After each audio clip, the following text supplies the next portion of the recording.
Nick Redfern is back. He's the author of more than 60 books, UFOs, Bigfoot. He's no stranger to conspiracies. This time he's got a good one, The Diary of Secrets, UFO Conspiracies, and the Mysterious Death of Marilyn Monroe. They didn't realize until it was almost too late that Marilyn had put down in paper all of these secrets, and which made her effectively sort of a national security issue. Diary of Secrets, UFO Conspiracies, and the Mysterious Death of Marilyn Monroe. Anybody who's curious about what really happened with the Kennedys and Marilyn Monroe and how UFOs, ETs, that kind of stuff factors in, also the CIA, well, Nick was curious too. Is this something, is this like a labor of love? Well, I guess in some ways it was because, or it still is, I suppose.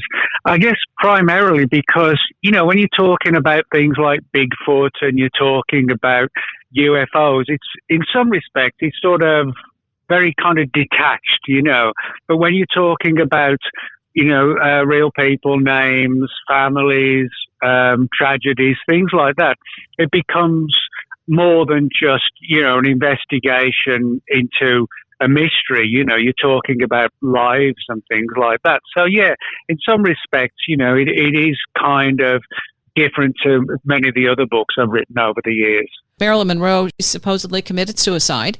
So why don't you give us the backstory? Right. Well, what we know for sure is that Marilyn died in August 1962 and under very controversial circumstances. She was in a situation where essentially her life was in danger prior to that time. And it all goes back to earlier in 1962. And that was when Marilyn was introduced to both John F. Kennedy, the president at the time, and Robert Kennedy, who was the Attorney General at the same time as well. We know for sure that she'd had sort of brief affairs with both of them.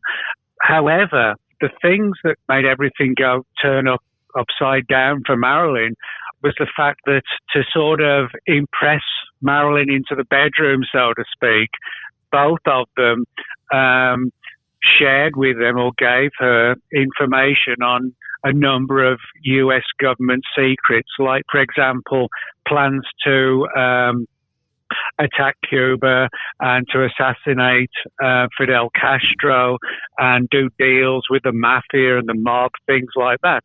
And of course, by doing that, it really did put Marilyn's life, if you like, on an edge. And it wasn't long after that she started to, I should say before this, she put together this sort of what she called her Diary of Secrets. And this wasn't, your average diary. It wasn't like, "Dear diary, I went to the park today and fed the dogs," or anything like that. This was a diary where everything that the Kennedys told her, she put it in this voluminous diary that she'd already got. And they didn't realize until it was almost too late that Marilyn had put down in paper all of these secrets, and which made her effectively sort of a national security issue. It was not long after that she was found dead in her home. And that's how, she became in this very precarious situation, and how she also learned of all these government secrets. And then you've got the most sort of astounding secret of all, namely that the Kennedys supposedly informed her of what they knew about crashed UFOs and dead aliens, Roswell, things like that. Supposedly there were people deep in the intelligence community who said, "This woman's got to go because she's essentially knows all of our secrets." That's how the story began. And these rumors have been going around for a long, long time. But the story started to break for the first time in 1995 when a document purported to be a real CIA document was leaked into the UFO research community. And that's really how the whole thing started to take off. It's a one-page document, and it has the CIA logo at the top, What we do know is the document, it has the right typeface and the type of typewriter for that era, the 1950s through to the early 1960s. So we know that if the document is real or isn't, we know for sure it was put together by someone who had access to at least two 1950s era typewriters. We know the font that the CIA used was also used in this document. So, you can make a good, strong case that this is a real document. It's a one-page document, but it covers a lot of ground. And it talks about how two people, one of them Dorothy Kilgallen, and the other one a man named Howard Rothberg.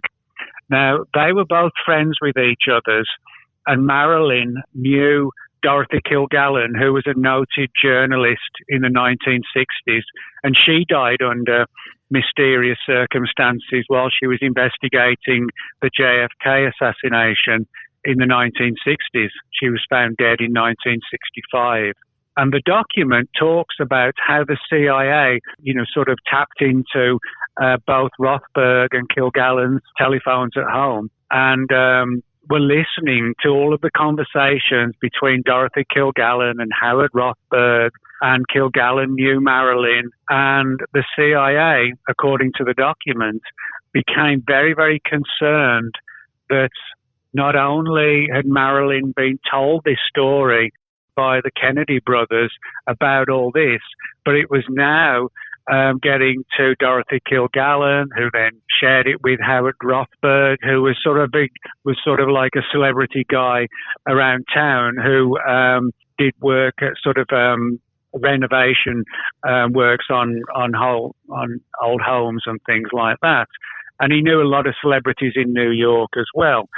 So the CIA was getting very, very concerned. The story of Marilyn and UFOs, as it relates in this document, was getting bigger and bigger, and more people within this sort of group of people in New York, but also in Hollywood as well, because, Marilyn, that's primarily where she worked.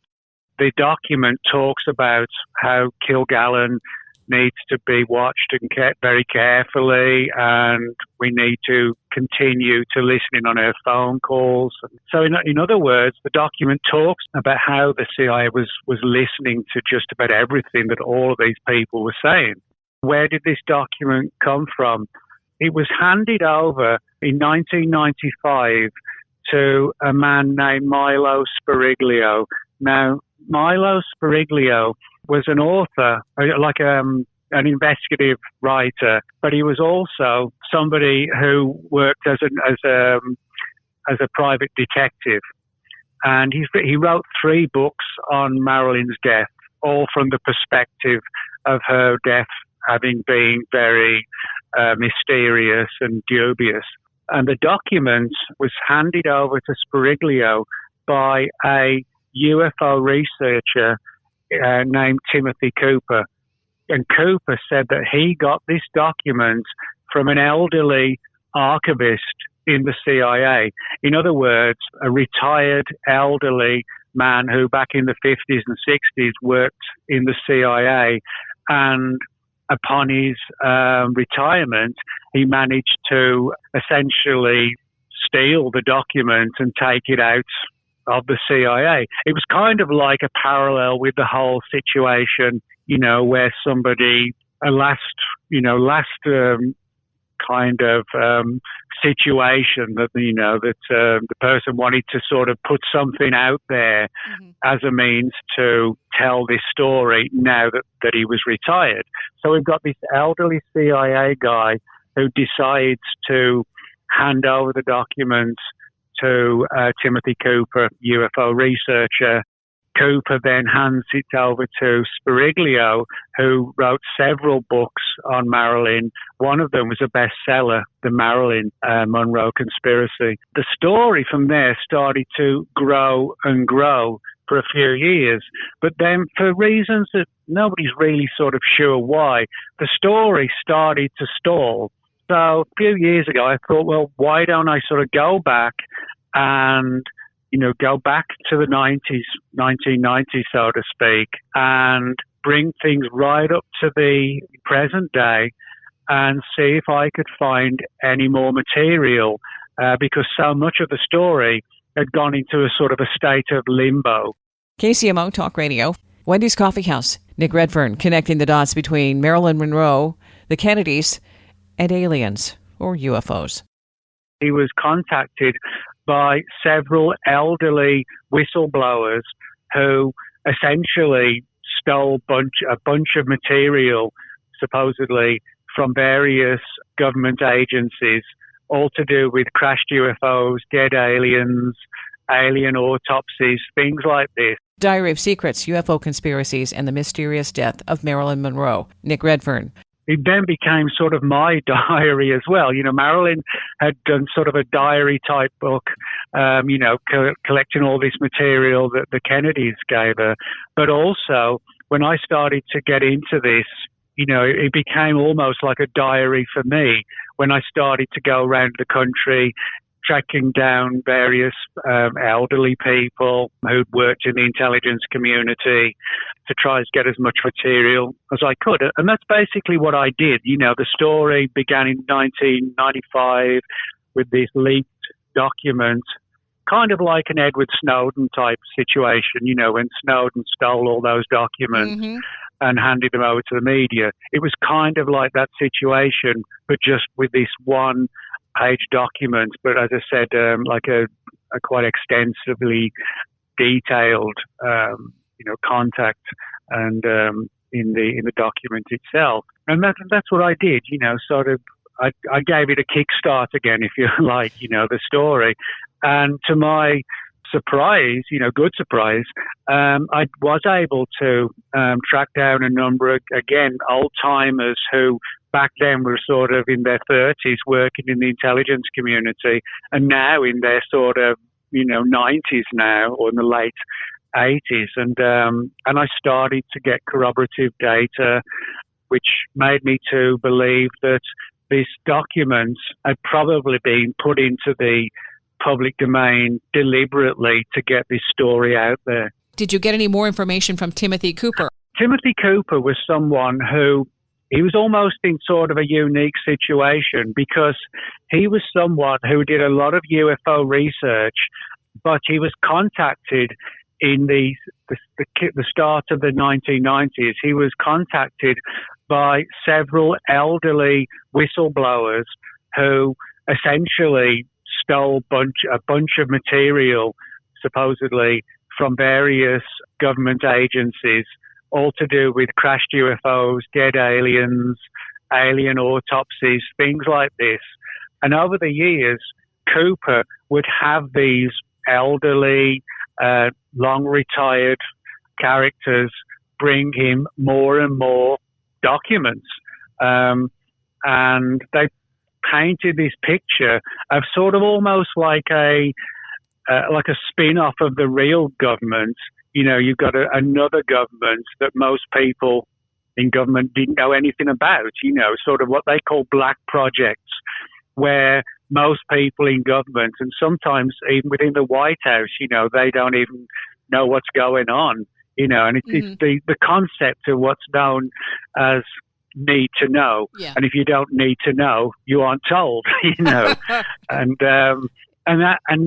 actually even does relate to, people as high as like the White House, that if they're not needed to be told, or they don't know.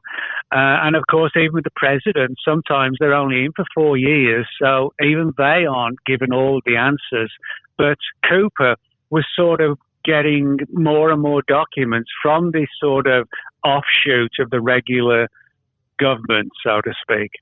Okay. And the figures for those documents eventually, it literally related to hundreds and hundreds of pages. And the one primary reason why I don't believe these documents were hoaxes was simply because these documents were written collectively in round about 15, 16 different typewriters, all from the 1940s through to the 1960s. And not only would it be very difficult for the average person to get 16 different types of typewriters with sort of 16 different types and fonts, with the typing, etc. And so to get all of this and put it all together and collect all of all these old typewriters and all the ribbons and everything else would be, a big challenge for someone to do that. Mm-hmm. So that's, I think, an important thing to note. And that, again, was one of the things that, I felt I was impressed by. And one of the things I found, which no one else had seen at all, was that I used the Freedom of Information Act to see if there was anything I could find that would sort of corroborate this leaked, stolen document. And to my surprise, I found that there actually was some corroborating information, namely that the CIA had actually carefully and quietly opened a file on Milo Spiriglio, the guy who had written these 3 books on Marilyn. And he was the one who the document was handed over to. And the CIA then opened a file on Spiriglio. So this makes it very clear that the CIA had a very deep concern about who Spiriglio was talking to, what his plans were. Was he going to write a book himself about this, the story of Marilyn and the UFOs and the crashed UFOs and the dead aliens? So for the CIA to discreetly open a file on Milo Spiriglio, an author, mm-hmm. It shows how, the extent to which the CIA was keeping a watch on Spiriglio. Now, if the document wasn't real or there were no concerns, there would be no reason to open a file on Spiriglio, when he was given this document. But the fact is, the CIA did open the file, and I was able to get hold of a part of it. I didn't get the whole file, but I got about 25 pages. And those 25 pages were all about how the CIA was keeping a watch on Spiriglio. Every time his name was mentioned in a US newspaper, the CIA would actually photocopy all of the articles and put them in the file. This is sort of like another example of government agencies having concerns about this document circulating around and the Marilyn story getting bigger and bigger. Okay, Dorothy Kilgallen, did they have a file on her too? Oh, yeah. Well, that's a story all on its own. Yeah. Dorothy Kilgallen was a journalist, and she, in the 1950s, I should say the 30s and 40s and 50s and 60s, she did a lot of investigative journalistic work. She was actually the first person in the public to see the Warren report on the assassination of President Kennedy in November 1963.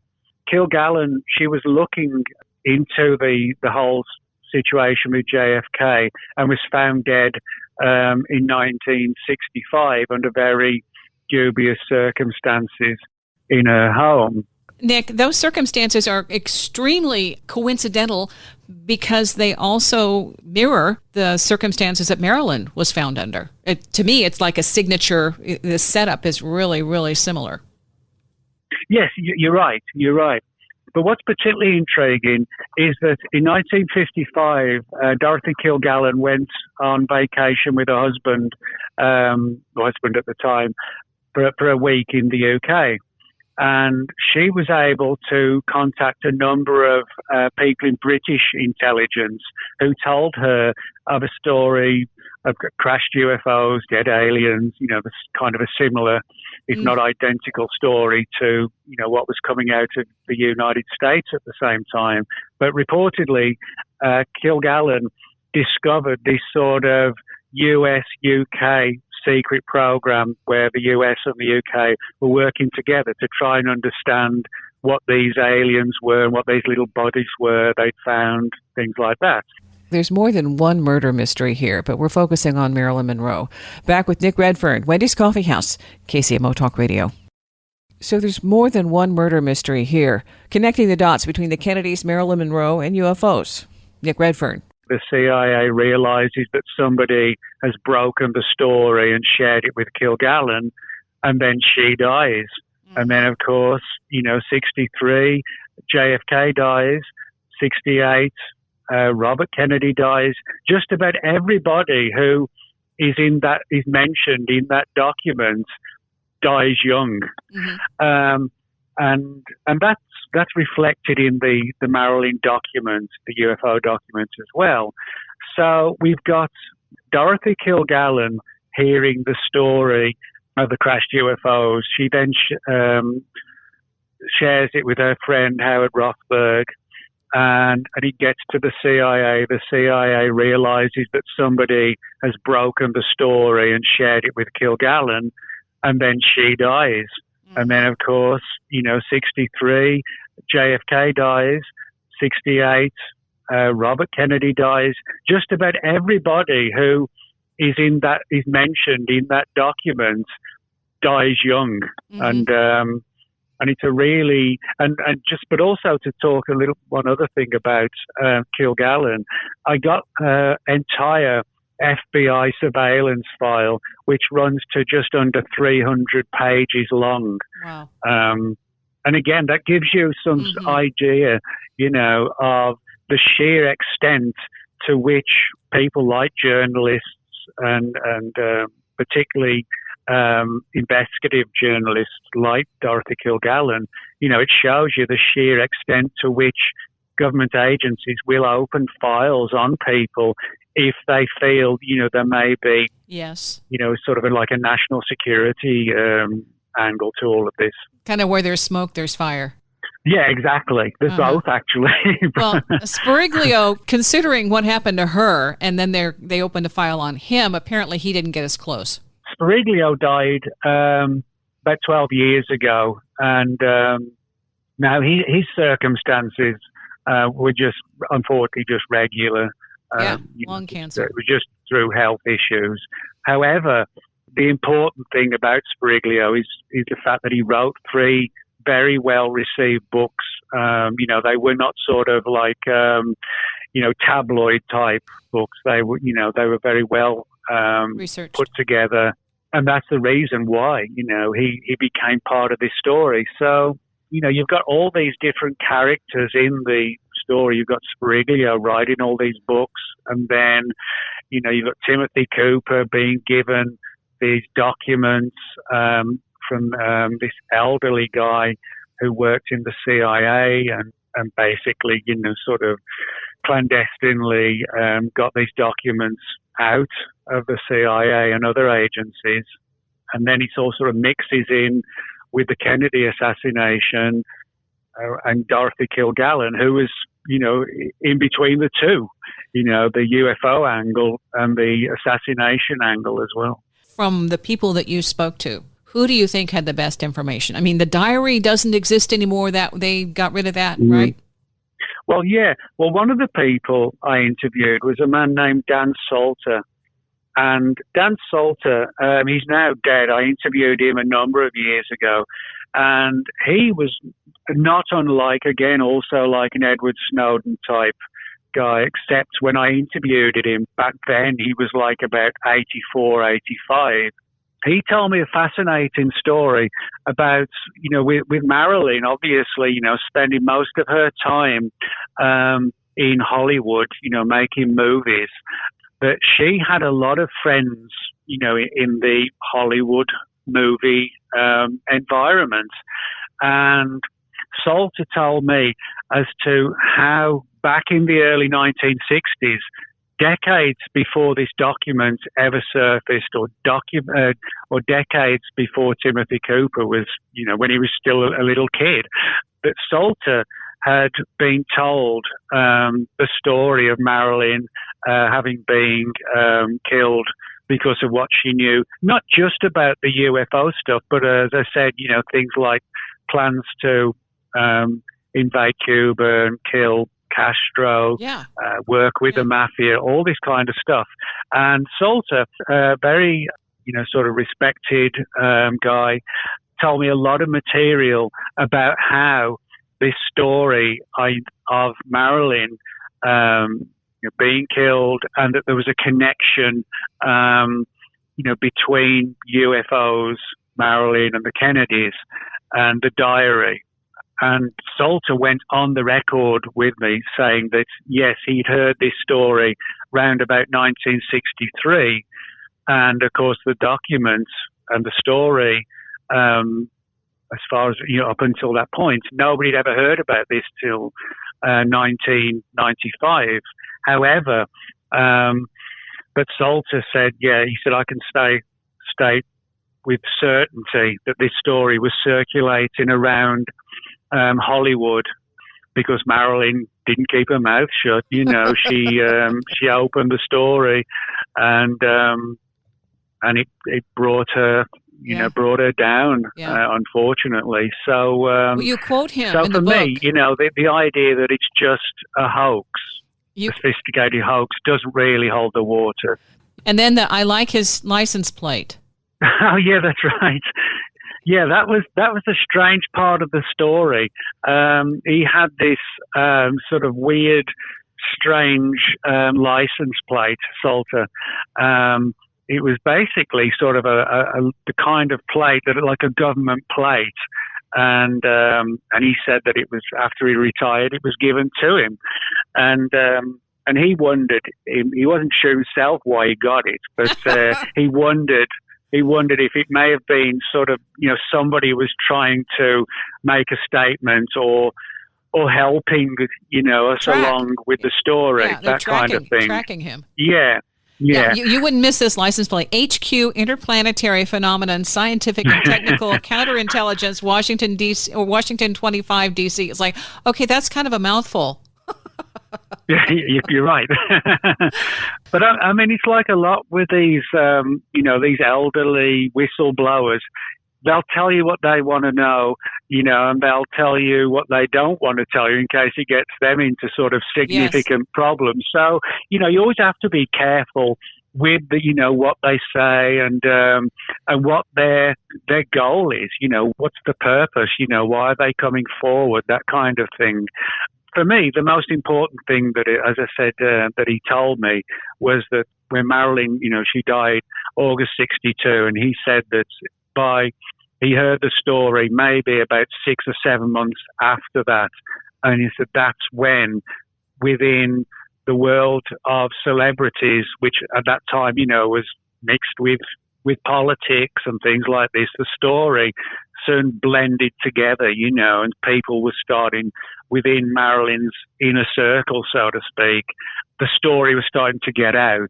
And that's probably why, you've got something like this document expressing concerns that who's telling Marilyn all of this, and then when it turns out, that it was the Kennedys, that's when things really got sort of big time, when all of these secrets have been released by the Kennedys to Marilyn, and they didn't even know that she was putting it in this huge diary that she got.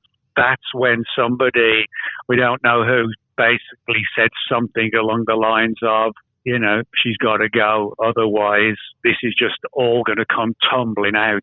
The book is Diary of Secrets, UFO Conspiracies, and the Mysterious Death of Marilyn Monroe. Wendy's Coffee House, my guest, Nick Redfern. More than 60 books focused on UFOs, Bigfoot, Loch Ness Monster, all sorts of Fortean mysteries. And you can follow Nick on his blog, nickredfernfortean.blogspot.com. A number of people who worked in the morgue at the time came forward and said, yes, we saw this chunky, thick diary, and we realized that it was Marilyn's diary. Marilyn Monroe, the Kennedys, and aliens. Uri Geller claims he saw aliens at NASA. So that gets us into the alien UFO thing. And you actually haven't finished your investigation with Marilyn. So are you going to go there too? Oh, yeah. I mean, one of the things I've often found, if you're writing a book, you think you've got everything, but then, like I do a radio show or I do a lecture, and somebody comes up to you or emails you and say, hey, I heard your show last night, and, my grandfather worked in ABC XYZ, and he told me this. So it's inevitable, really, that new material will come forward as time goes along. I mean, I often find that happen. And sometimes, it's happened to where I've been able to do a complete follow-up book, or on other occasions, there are snippets of data that's still interesting. And so, I can probably turn it into a few articles instead. But yeah, that's one of the good things. You write about something, people know about it, and they approach you. So that's always a good situation. You think there's some more info in the CIA documents that have yet to be released? Well, I guess in many respects, it depends how the situation with the documents. I mean, we know for sure that in some cases, in relation to national security, agencies do sometimes shred or burn files that, could be potentially, could cause problems if it got out to the media, the press, and there's a big situation. And the best thing from their perspective is, let's just destroy all these files and then nobody will know what we did. Yeah. That does happen. People think that documents are always kept, but if it's something that could have an effect to national security and maybe have an impact on the government and the president, you can easily see how they would say, look, if this ever gets out, it could be, a major issue. So let's just effectively pretend it didn't exist and just shred it, burn it, do whatever but get rid of it. And reportedly, that's what happened with Marilyn's diary. We know for sure that when she died, a lot of her few items like a handbag and things like that were actually taken to the morgue when she was taken on the morning of August 3, 1962. And with some of her possessions was the diary. And a number of people who worked in the morgue at the time came forward and said, yes, we saw this chunky, thick diary, and we realized that it was Marilyn's diary. And about 3 days after that, a bunch of guys in suits came in and left with a number of Marilyn's possessions, one of them being the diary. Some people have said, well, do you think the diary was destroyed? Was it burned? Was it, shredded? Or is it still existing somewhere? My personal thought on this is that the diary is probably still around somewhere within, a government vault or something like that. The reason for that, because that diary, we know for sure, contained a massive amount of government secrets, politics, things like this. A lot of people thought Marilyn, she had this sort of image, like sort of a dumb blonde, which she wasn't. She was nothing like that. Some of her movies kind of presented her like that. Mm-hmm. However, she was she was someone very much interested in politics and world stage and things like that. So I think probably they would have kept the diary just in case over the years it needed to be pulled out because there was somebody like me looking into it, Somewhere I would think the diary is still around somewhere. Where it is, probably, I made a joke the other day when I was doing a show. I said probably like 50 feet under Area 51 or something in a sealed vault. But I mean, that probably really is, in kind of that sort of situation. Nobody gets to see Marilyn's diary unless, they really do have the sort of the highest ability to access something like that. But there's an extensive list of the connections that she had. This makes it really convoluted in trying to connect the dots. So I'm sure something is out there that they haven't bothered to get covered up. It's just a matter of who died and buried it, That is one of the things about the story. It is a complicated story because, you've got these elderly people with their secrets that are hidden, and some of them want to come forward. And then, you've got even one of Marilyn's hairdressers talking about having knowledge of this story and hearing these rumors about Marilyn being told about these strange little bodies found out in the desert in New Mexico in the 40s, which makes it sound like Roswell, Mm-hmm. And you've got sort of other theories, were the Russians involved putting this document together? Who's killing this person? Who's killing that person? Yeah. So it's very much, a story that goes far beyond Marilyn being killed because of aliens.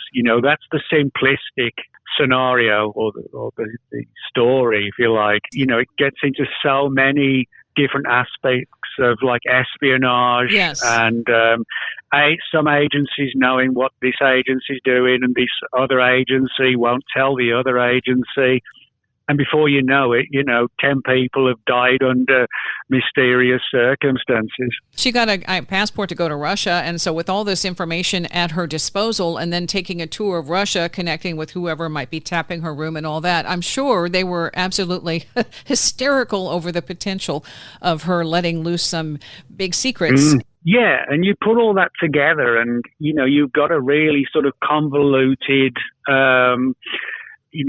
strange story that is admittedly, difficult to put together because, it is such a weird story. However, if you're careful and, you put it together from a chronological perspective, then put together all the different people who were working in and out of Hollywood and who's connected with this person, like Dorothy Kilgallen. She wasn't great friends. She wasn't big friends with Marilyn Monroe, but they knew each other and they were friendly. The trick really is to put the threads all together, but not just the threads of the events, but the threads of the names. In many respects, not just with the story, but with the time frame as well.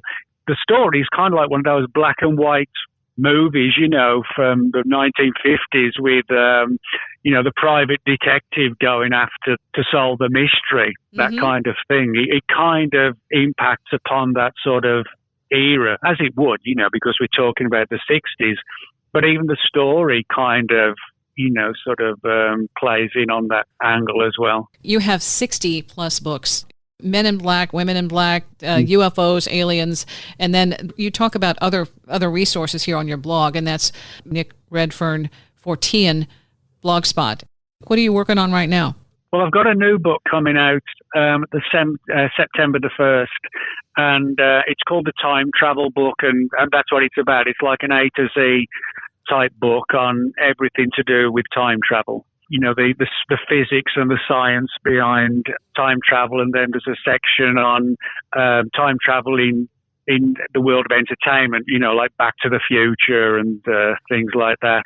Also, to go hunting for time travelers who may actually be with us right now, Yes. Sort of blending in with us. Oh, the poor things.